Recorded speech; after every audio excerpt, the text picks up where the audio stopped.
Florida free. Ladies and gentlemen, please give a warm welcome to your Governor of Florida, Ron DeSantis.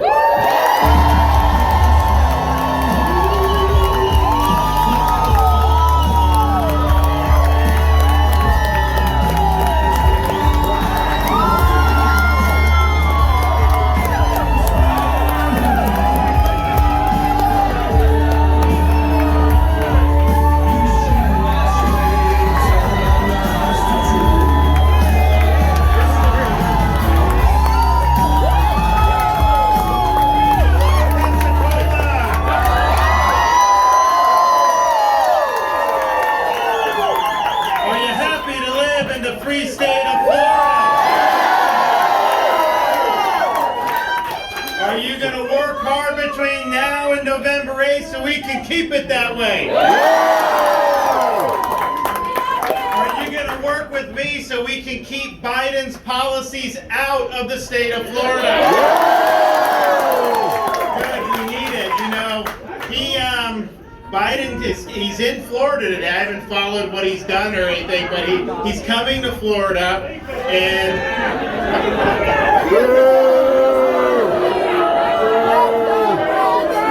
he's coming to Florida. But look, I think we all should thank him. I think we should all thank him for coming to Florida because less than 1 week for the election, he's reminding every voter in the state of Florida just how poor his policies have been. He's reminding every voter that these Democrats are with Joe Biden 100% of the time. That's not what we want in the state of Florida. And if you look on issue after issue, in Florida, we've gotten it right and Biden has gotten it wrong. And just think about how we had to handle COVID over the last few years and look at how other states reacted and look how Florida reacted. I remember July of 2020. We had all the Democrats in the Congress from Florida wrote me a letter and they were complaining because businesses were open. They were complaining because we said kids need to be in school and we were going to have a full school year. And they said, you need to shut down the state of Florida. You need to make people shelter in their homes. And you need to make people suffer under mandates. And that's what they told me. And that's what they did. And the media agreed with them. Let's just be honest. They were pushing for mandates and lockdowns, and many others were doing that, and they were all attacking me. And so I got the letter, I looked at it, I read it, I said, if I did what they're telling me to do, it would destroy the state of Florida. It would cause millions of people's lives to be thrown into turmoil. It would infringe on people's freedoms. It would cost thousands of small businesses would end up going under. It would cost hundreds and hundreds of thousands of jobs, and it would keep millions of kids from being able to go to school in person. And so understanding that, in spite of all the heat I was taking, I took the letter, I crumpled it up, and I threw it in the trash can.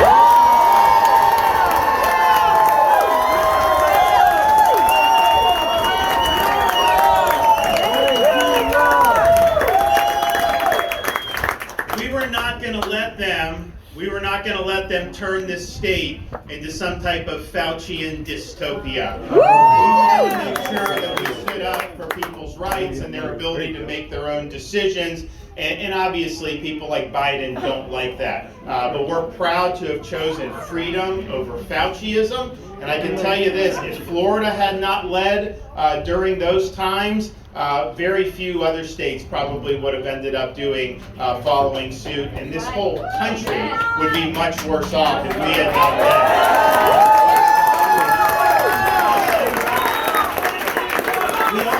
We also led against different types of mandates. They wanted to do vaccine passports for the whole country. Biden wanted to do it. And in Florida, we were one of the first. We worked with the legislature. This was like a year and a half ago, and we banned vaccine passports in the state of Florida.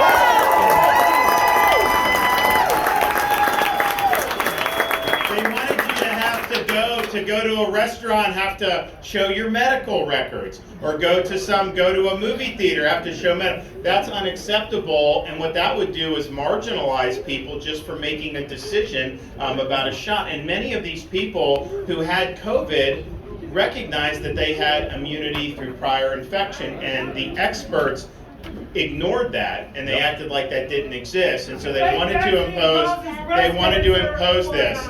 Then you had a situation where, but think about the Vax passports. Florida 2021, we set a record for domestic tourism, best we've ever had during a pandemic.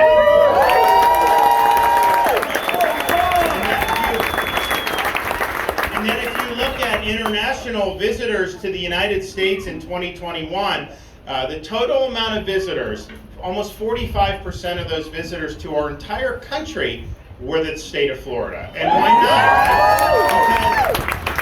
Because they knew they could. Why would you want to spend money to go visit someplace to be mandated or restricted in some way? They knew they could come to Florida and they could behave like free people. And so that's why they flocked to Florida, because we held the line and made sure that it was a free state. So we benefited, our hospitality industry benefited tremendously. It was a fantastic time. But we also understood it wasn't just about the tourism, it was also about what Biden and his minions wanted to do to go after your jobs. They wanted to impose vax mandates for your job. And what they wanted is a cop who didn't want to get a COVID shot, lose job. Nurse didn't want to get a COVID shot, lose job. Firefighter, lose job. Even people in private business that just are working for some company, they wanted you to lose your job if you didn't bend the knee on this. And so we said in Florida, that is unacceptable. We called a special session of the legislature and enacted legislation to protect people so that in Florida, nobody has to choose between a job they need and a shot they don't want. And that's the way it's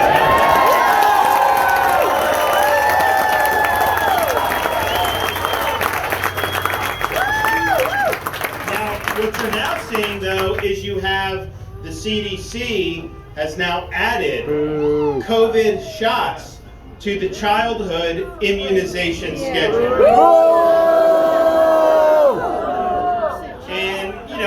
That in and of itself isn't a mandate, but what's going to happen is there's going to be governments and school districts across this country that are going to try to use what the CDC did as a pretext to mandate COVID shots on school children. And so, you look at that and you're saying, like, as a parent, why would you want our Surgeon General in Florida, Joseph Ladapo,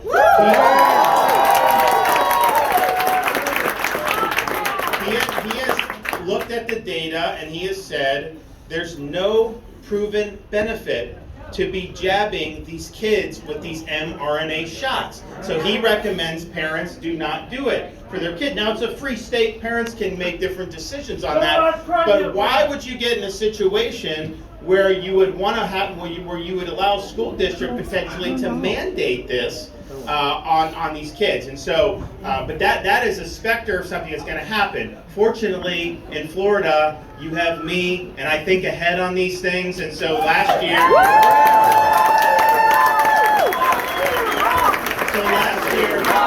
thank you, Ron. You're welcome. Thank you, Ron. You're welcome. Thank you, Ron. Thank you, Ron.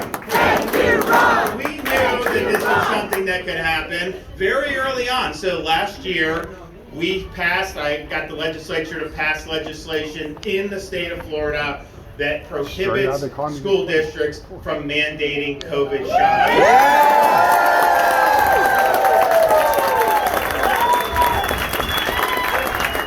So just understand, if they get in power, they are going to try to do this. So you just need to be prepared for that. I was just up in New York campaigning for our governor candidate up there, Lee Zeldin.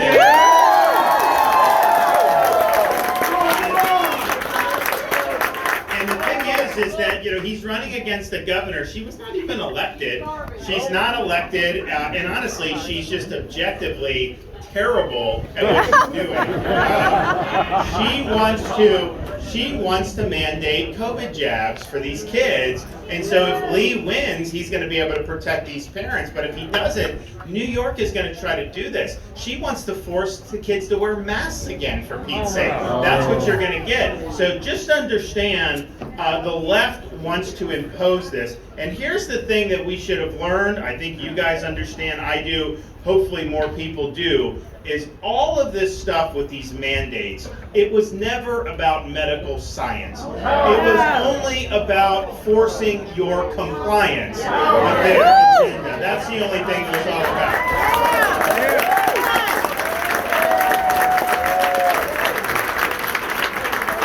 So Biden coming to town not only reminds us of his lockdown policies, it also reminds us of his inflationary policies, because under Joe Biden, our country has turned into inflation nation. Every single thing that people need to buy has gone up, up, and up, and more increases than any of us have seen, certainly in my cognizant life. You got to go back 4 decades to be able to find something similar, and that is that's doing a huge burden on so many different families. And the thing is this didn't just happen by chance. It was as a result of their failed policies. He came into office, he cranked up the printing presses, they had the massive amounts of borrowing and spending, trillions and trillions of dollars. They were warned by even liberal economists, if you do this, you are going to spark a major inflation. And here we are. First they said there wouldn't be inflation, then they said it was just a blip, then they said it would peak, now they say they don't know what to say now. They're trying to pretend like you don't notice it. They've been wrong on all this stuff. And the inflation that we're suffering under is as a result of their policies. And just think about how they handle fiscal versus how we handle fiscal in Florida. In Florida, and I pointed this out when I was in New York, we spend money very wisely. We respect taxpayers in the state of Florida. Our budget in Florida, even though we have millions more people than New York State, our budget is less than half the size of New York's budget. And yet when New Yorkers move here, what do they tell me? You guys have better roads, better infrastructure, better service, and we have higher performing K through 12 schools as well. And so what are they getting for that money? What is Biden getting for all the money he's wasting? And not only do we have the second lowest tax burden per capita at the state level in the country, with no income tax, of course, we have a record budget surplus, bigger than we've ever seen before.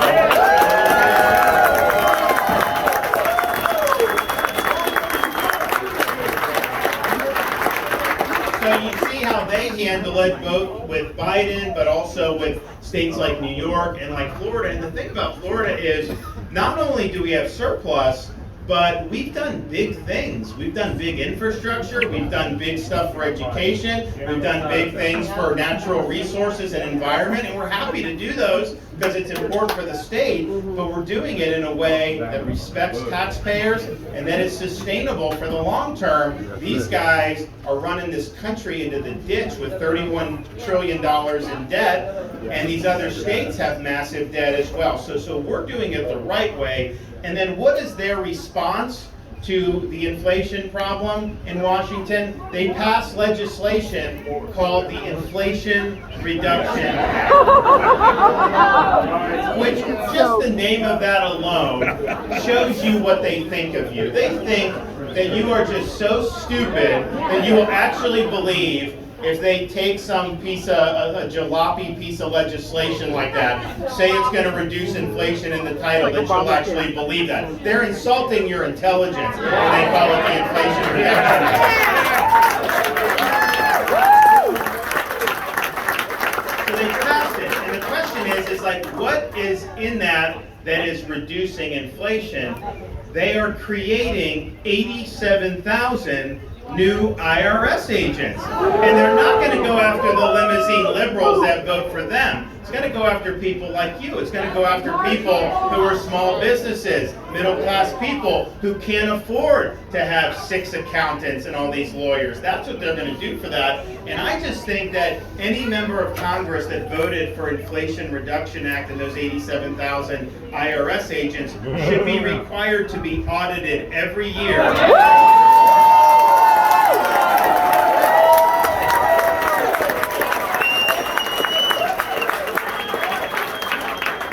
Very glad that we have an opportunity on November 8th to once and for all retire Nancy Pelosi.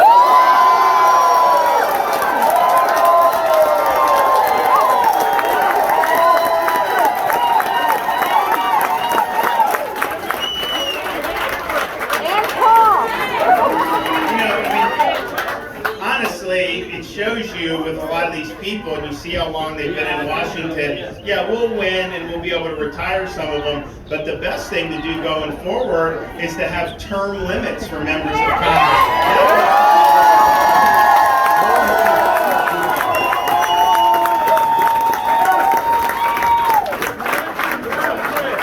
And my thing is, it's like, okay, 87,000 IRS, why not do 87,000 Border Patrol agents?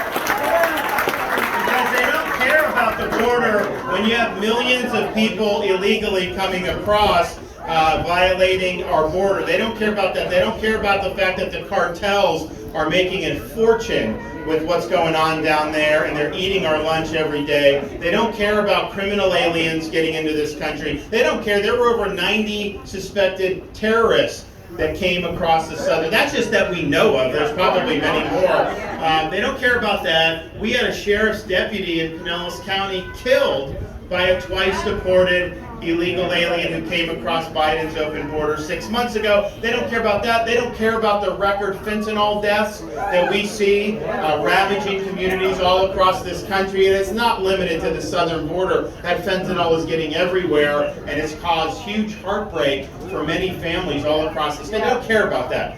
They only care when you start seeing illegals in D.C., New York, and Martha's Vineyard.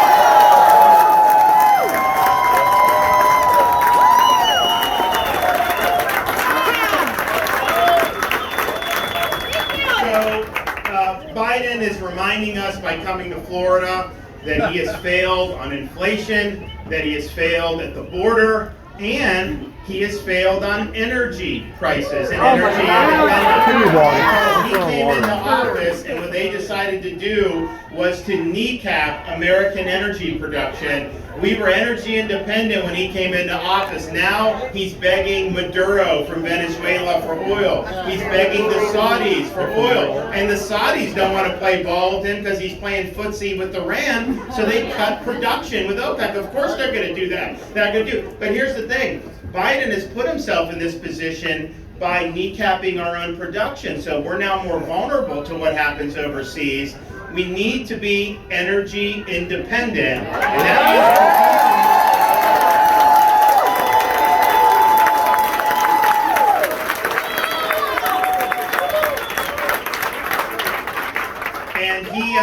and you're paying for it at the pump, you're paying for it with utility bills. Natural gas has never gone up this much as it has over the last year and a half, which is mostly with utilities. So you're seeing it over and over, and he's not doing anything to try to give people relief. So that's a big failure on energy, and it's something that we understand. They've also failed on supporting election integrity, which is very, very important. So what Biden and his people want to do is they want to pass federal legislation to eliminate voter ID nationwide.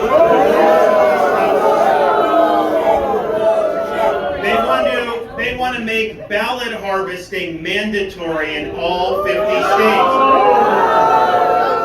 And all that will lead to is massive fraud. And so that's what they want to do. Obviously, if we take the Congress, they're not going to be able to do it. But in Florida, we're leading on election integrity. We have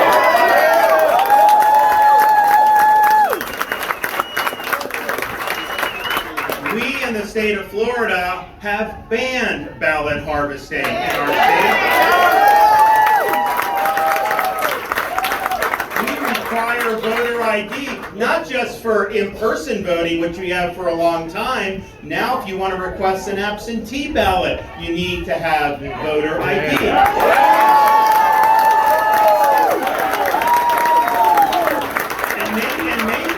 Important, in Florida, we have banned the practice of Zucker bucks.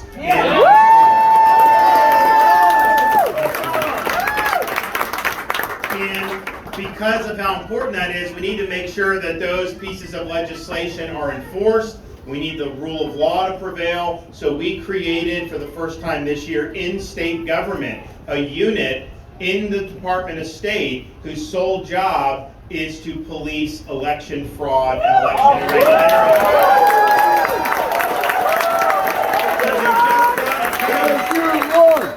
They just brought a case against the guy down in Broward County. He was an illegal alien and he has 9 criminal convictions. And yet he was registered to vote and voted twice last year. One of the elections he voted in was decided by like 30 votes. Wow. So when you have illegal ballots being cast, that cancels out your vote that you cast. And so it's very important that we take this seriously. So they did that. They brought cases against people who've been convicted of sex assault and homicide and are not eligible to vote. And they're going to look for illegal aliens, people that vote twice, people that are ballot harvesting. So people understand now, when we say no ballot harvesting, we mean no ballot harvesting.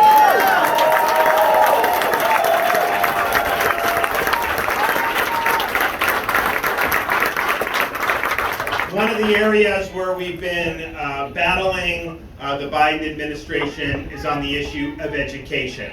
And just understand, they opposed having kids in school in person during COVID. They opposed letting young kids go to school without being forced to wear a mask for 8 hours a day. They opposed us when we stood up for kids and we stood up for communities. And you go back to the summer of 2020, Biden wasn't in office yet, but him and all his supporters were attacking me in Florida because I said, wait a minute, you can't just have these kids have no opportunities. They need to be in school. We need to make sure we're doing it. So we led the effort on that nationwide. We made sure Florida was leading. And what's the results of that been? The areas that lock kids out of school for a year, like California, they've had massive learning loss. They've had large numbers of people dropping out of the school system, and they have a whole bunch of other social pathologies that have developed. In Florida, they just came out with the state-by-state performance rankings. We rank number 3 in the country for 4th grade reading and number 4 in the country for 4th grade math.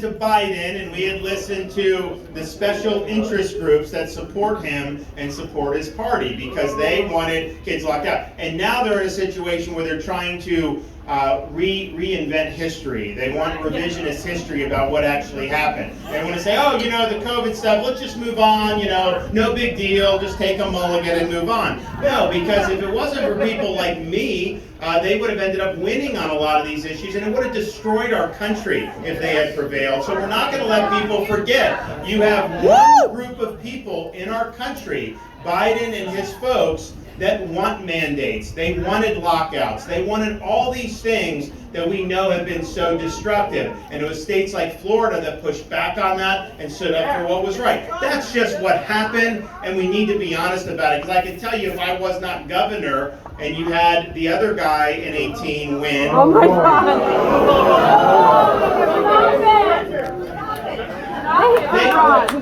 They would have forcibly closed the schools. I mean, you would have had no ability to go in. So that's just the reality. And not only we had better test scores, that's great, but this is something that is going to have reverberations for years and years into the future. And these other states, New York, California, they're 35th, 38th, wherever they are in 4th grade reading, that's something that's going to be very difficult to unring that bell. So we were right about that. Biden and his minions were wrong. We were also right to stand up for parents' rights and make sure that parents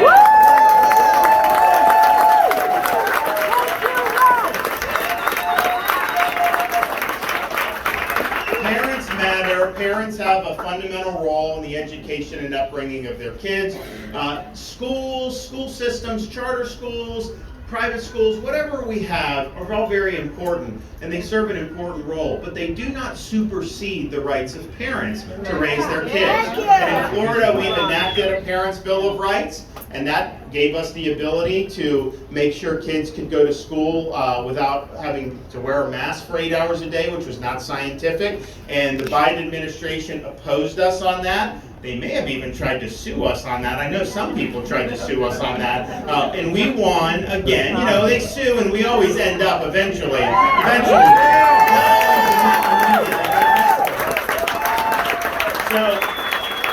So we did that, but they were willing to, if you did not force masks, they wanted to take away funding for schools based on forcing masks. And so it was totally ridiculous that they were doing that. They also believe, I believe the purpose of schools is to provide a foundation just of the basic educational subjects that we all learned growing up, and that is important. That's not what Biden and his minions think. They want our school systems to be indoctrination factories. They want to use those schools to impose their ideology and their worldview on a lot of unsuspecting young kids who are very impressionable. So in Florida, we've drawn a line in the sand on that. Our schools are there to educate, not to indoctrinate. And that's how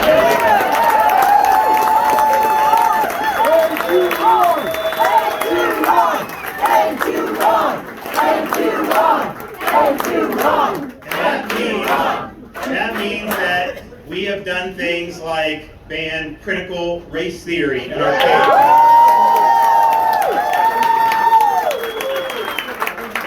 We're going to treat people as individuals, not as members of groups. Judge them on the content of character, not color of skin. And we are not going to be teaching kids to hate our country or to hate each other.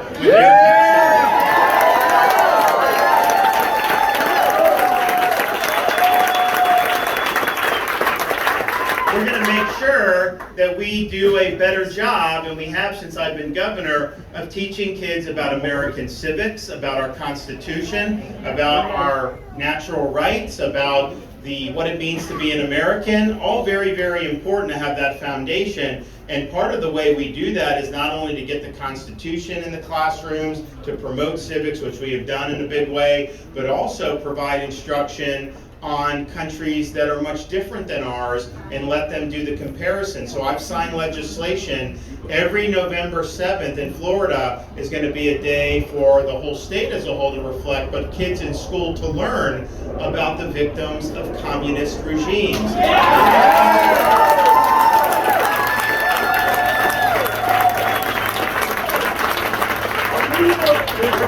It's true. You have 100 million dead at the hands of Marxist-Leninist regimes since the dawn of the 20th century. And as much as we think the Berlin Wall fell, that somehow these ideas fell with it, it's not true. I mean, you see Marxism in our own hemisphere in many of these countries, unfortunately. So we need to give them the truth about that. And I think if they have an objective presentation of this, they're going to thank God that they were born in the United States of America.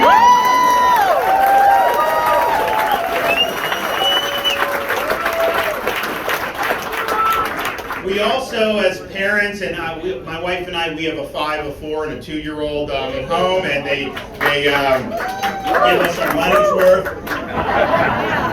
Of course, our First Lady is Superwoman, so she's able to do a lot.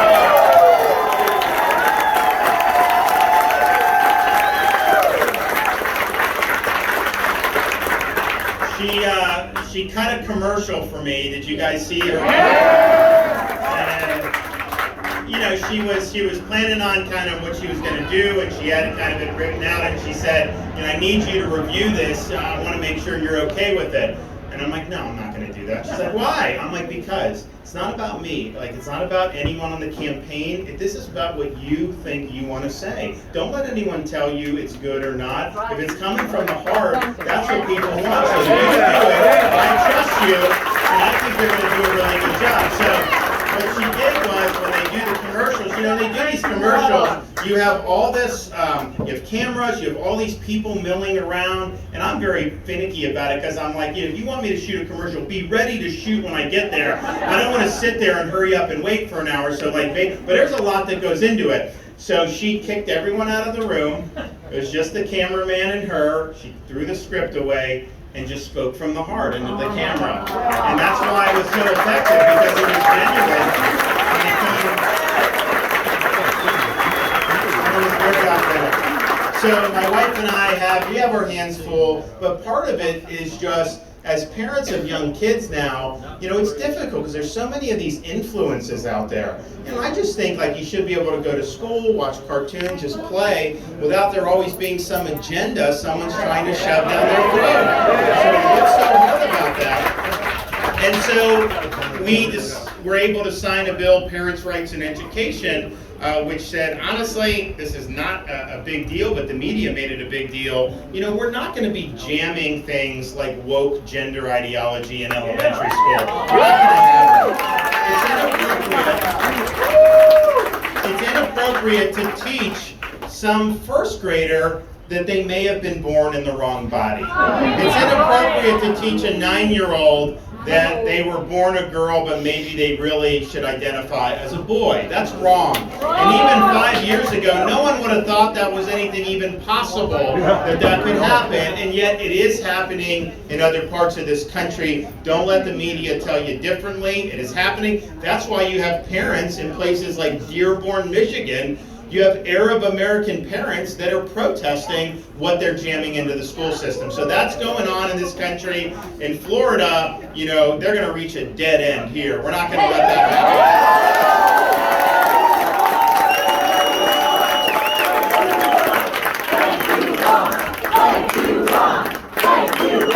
You're welcome. Not everyone thanked me for that, though. There was a lot of people in the left and the media that were upset, and the left even tried to pressure and successfully pressured big corporations to come out and oppose our Parents' Rights Bill. And they even got one that, if you're familiar with Central Florida, you may have heard of this company. And so they got Disney to come out against it. And, look, it's fine, but like you're demagoguing it and all this other stuff, so it's fine. But people were saying, Disney's the 800-pound gorilla. If the left gets Disney to oppose the bill, then that's going to be really serious pressure. The governor's going to have to stand down on this. There's just no way it's going to go. Well, I have news for them. We run the state of Florida,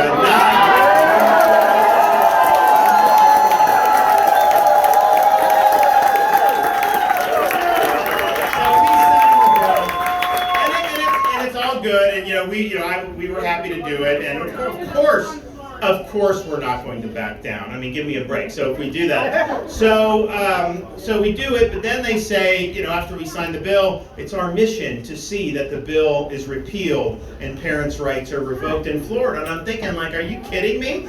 First of all, you're a company that markets to families with young kids, and now you're going against families with young kids. Very, very weird. And that was Burbank, California values. That was not Florida values. So they did that, and I said, you know what? I'm kind of getting tired of these woke companies, with this nonsense. But it's at the same time, they can do what they do. However, you don't have a right to force us to subsidize activism. And the reality was, Disney has had massive preferential treatment and subsidy from the state of Florida going back to the 1960s. They have their own government in Central Florida. They're exempt from laws that their competitors have to follow, and they get major tax breaks from this arrangement. So what we said is, okay, you're gonna take those positions. Those do not represent the values of this state. And while you're free to do that, you are not free to have yourself put on a pedestal by the state of Florida. And so we worked with the legislature and we acted. And so now, because we did, Disney is no longer going to have its own government in the state of Florida.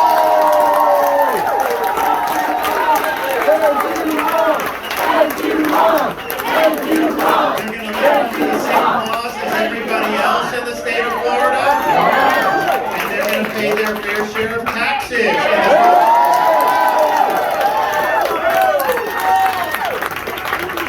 But it raises the issue of this woke mind virus and what it's doing to cause corporations to indulge in ridiculous positions, the fact that we see what's going on in some of the schools around the country, and we even had to do legislation in Florida, which I was proud to do, but the fact that we had to do it, we had to do legislation to protect women's sports in the state of Florida.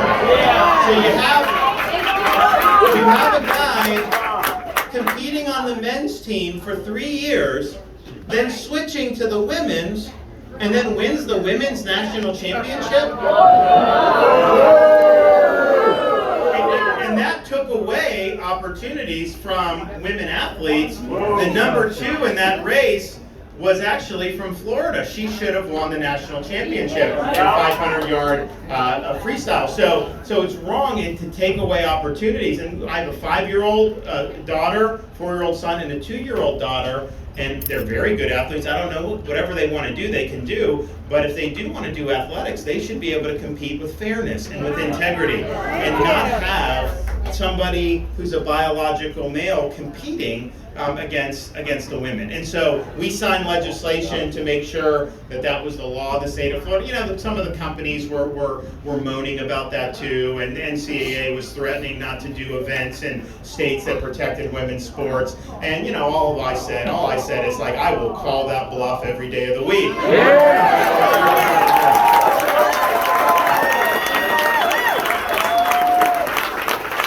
It's sad because, you know, the sports is one thing, and then you also have now, and this was something I don't think 10 years ago you would have seen very much of this, but you know, they're trying to do with these are teenagers, sex change operations. And what they call it is gender affirming care. But that's not what it is. They're really trying to change somebody's physiology. And they will do double mastectomies for teenage girls. They will castrate young boys. They will do puberty blockers.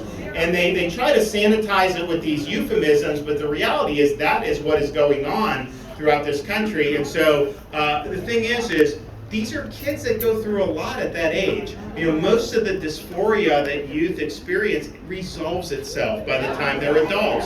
So why are you permanently disfiguring these kids? And what's happened was Florida said, we think this is wrong. We started a process with the medical to say, and we have adults who went through these operations as kids who are supporting us, and they're saying, I was pushed into doing this and I regret it. I regret doing it, and now I've lost some of, part of who I am because of this. And so what it is it's wokeness run amok. It's wokeness infecting medical practice. This is not evidence-based medicine. This is ideological-based medicine. And so what we're doing in the state of Florida is our Board of Medicine has issued a rule. You cannot perform these sex change operations on minors in the state of Florida.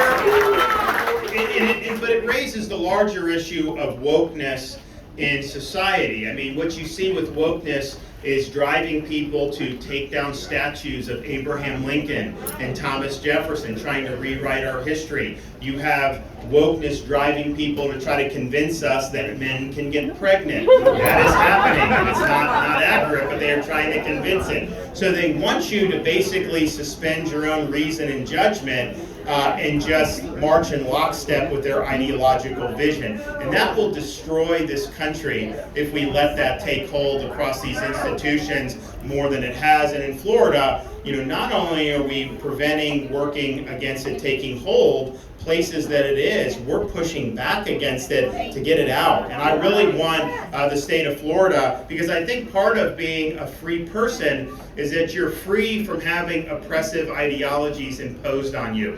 You're free from any type of institution trying to force you to believe that 2 + 2 = 5. And so the state of Florida, we are not going to tolerate that. We're going to stand up for the truth. We're going to stand up for the core principles that made this country great. And our state is the state where woke goes to die.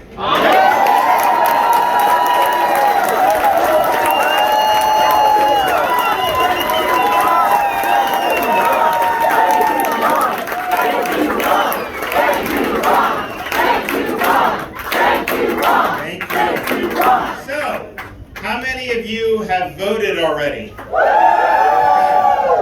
How many of you are waiting till election day to vote? How many of you are going to vote early in person between now and then? How many of you didn't raise your hand?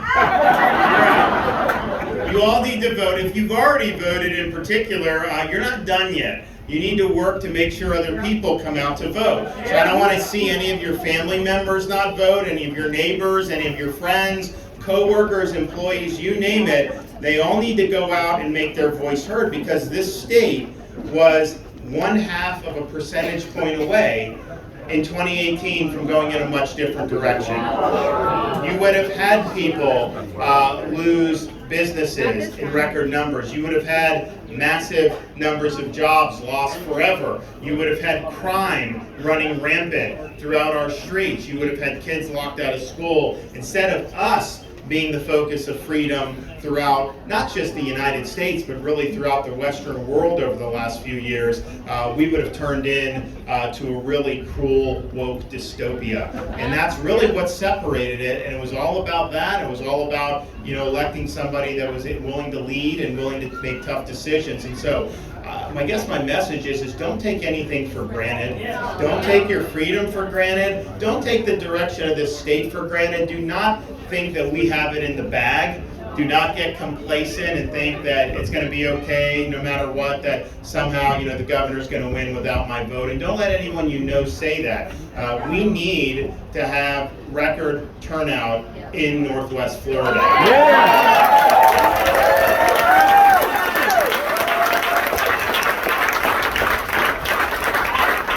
We need it because it matters. And here's the thing. Obviously, a presidential year, you have more turnout than in the midterm year.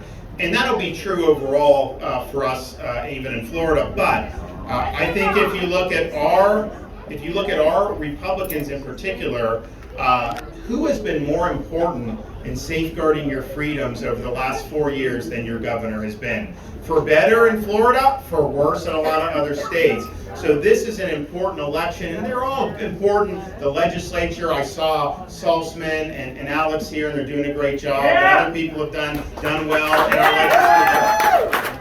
So it's important. But man, who that is leading the state matters, and we need to make sure we understand. I think we have an opportunity in the state of Florida. If everyone does their part, if everybody comes out, if you recruit other people to vote, I think that we will launch a massive red wave that will go all the way across the country. And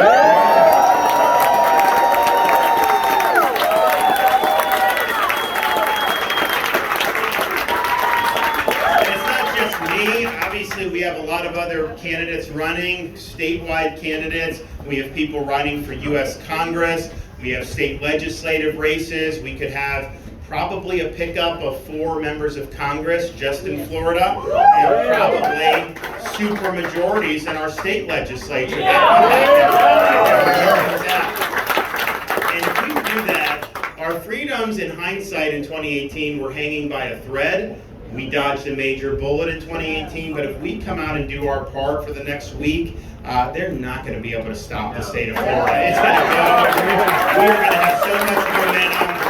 And it'll be, we'll be able to do great things still as governor, but you're going to see so much more for years and years into the future. People look to our state for leadership like they have never looked to us before. And we have led the way over these last few years on issue after issue. We're going to continue to be leading Because at the end of the day, what you need as a governor is you need somebody that's going to be willing to go out there and take arrows for you. That's going to be able to go out and make decisions that are right, but are not always easy. And what I always did, particularly throughout COVID, is I always made decisions that were in your best interest, not in my best interest. I was more concerned with protecting your jobs than I was with saving my own. I didn't care how the politics worked out. You do what's right, and things will work out one way or another. But I was totally willing to do what's right. Even if I suffered.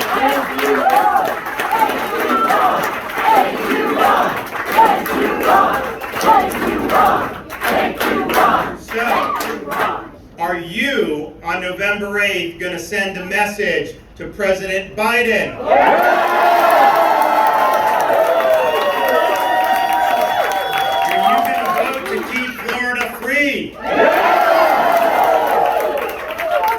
Are you going to make sure that the Panhandle is victory lane once again?